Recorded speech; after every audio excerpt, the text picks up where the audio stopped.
Ready? Let's go!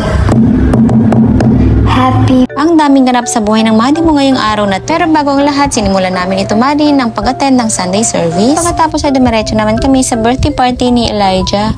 Charis. Yes, Madi, totoong birthday ng Elijah namin sa araw na to. Pero makikiadan lang kami sa party nila dito. Bali, pagdating namin ay nagsimula na ang program. Dedication at first birthday party pala ito ng anak ng bayaw ng kuya ko. At ang team Madi ninyo ay talagang naimbitahan lamang. Makain na mga bisita sa mga oras na to. Kaso mga amo ko ay naaalaw pa sa pabubble show nila, hindi ko mapakain ng maayos. Sama na rin ako Madi sa hindi makakain ng maayos dahil kinukuhanan ko sila ng video. Sayang naman ang ganap. Ito pala ang birthday boy at ang mga danyang mami. Medyo naging blockbuster ang pabubble show nila. Kaya pinapila mo na sila para hindi magkagulo. Dahil birthday rin ito ng Elijah namin. Mas pinili ng Madi mo na igala na lang sila sa playhouse. At bilhan ng toys na gusto nila pero nasa budget price lang. Yes, Madi, kailangan nasa budget price lang nang sa ganon hindi tayo ma-over budget. Kinuha ko nga ang towel sa likod ni Kuya Gray, baka kako ay mahulog. Dahil nag-commute lang kami papunta dito kasama ang kapatid ko. Palapit pa lang ang tricycle na sinasakyan namin. Hindi pa man kami nakababa Madi ng tricycle. Aba naman, grabe yung hiyawan at wow ng mga batang ito. Nang makita nila na dito kami pupunta. Pinag-isipan ko talaga na mabuti Madi kung anong dapat kong gawin sa araw na to. Naging masaya ang birthday boy sa araw ng kaarawan niya. Hindi nakakabutas ng bulsa. Aba naman. Dahil sunod-sunod ang pagkagastos namin ni tatay. Nakadepende lang naman si tatay kung anong plano ko sa araw na to. Kaya eto, naisip ng Madi mong practical na gawin para sa birthday ng Elijah namin. Meron namang playhouse sa mall na mas maraming gawing activity. Since weekend ito, expected na mas maraming bata ang naglalaro doon. Kaya mas pinili ko na dito na lang. Pansin nyo naman na mabibilang lang sa kamay ang mga bata naglalaro dito. Pero bakit ang konti na lang ng bola sa slide nila? Sumakit tuloy ang pet ni Kuya Grace. Samantala ang birthday boy naman, dito agad sa kitchen area ang punta niya at nakijoin agad sa mga kuya na nauna nang nag-check-in. Galing talaga ang bata kahit hindi niya kilala, feeling close agad.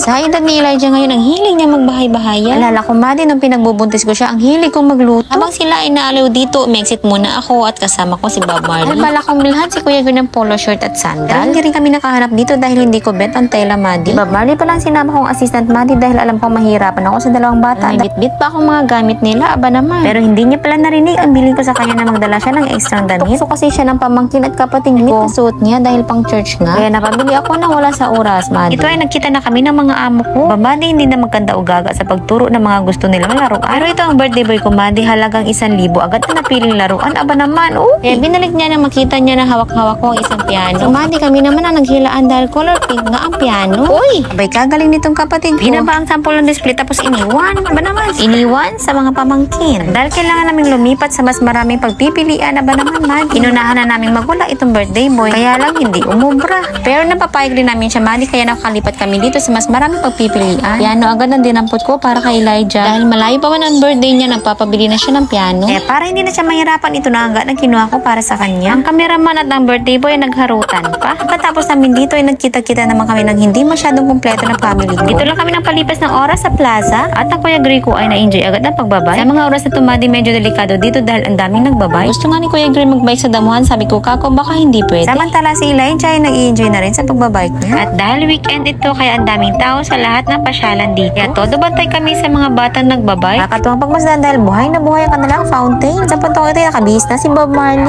Mission accomplished ang nanay anak dahil alam kong masaya ikaw sa mukha mo. Isa si Kuya Gray ang naaliw dito sa pailaw nilang fountain. Kakahumaling tingnan dahil iba't iba ang kulay. Palubog ng araw sa mga oras na tumadi pero nandito pa rin kami sa plaza. Alam mo ba Madi na pangalawang bili na to nila ng chicharon. Hinanap pa nila yung unang nabilhan nila. Dahil nasarapan sila sa suka. Lalaway naman ako sa kanila Madi pero hindi ako nagpatingin. Dahil sunod-sunod na ang pagkain ko ng matataba. Po, ang bilbil ng Madi mo lumalaki na. Uy! Nabot na kami ng gabi dito Madi pero nag-i-enjoy pa rin sila sa kakabay. Ang tataas pa rin ng mga energy ng mga amo ko. Dito na nga ang last part ng aming gala sa araw na tumadi. Dito na kami nag-celebrate ng pangatlong kaarawan ng Elijah namin. Ang hinihintay namin na makumpleto ang aming mga orders. Kapag talaga itong mga bata Madi, as long as na may paglalaroan sila, kahit napagod na patuloy pa rin sa paglalaro. Yung mga amo ko Madi, buong araw yan gising hanggang ngayon, gising na gising pa rin. Kahit hindi pa kompleto ang aming mga in-order nila, antakan na namin Madi dahil gutom na. Ready?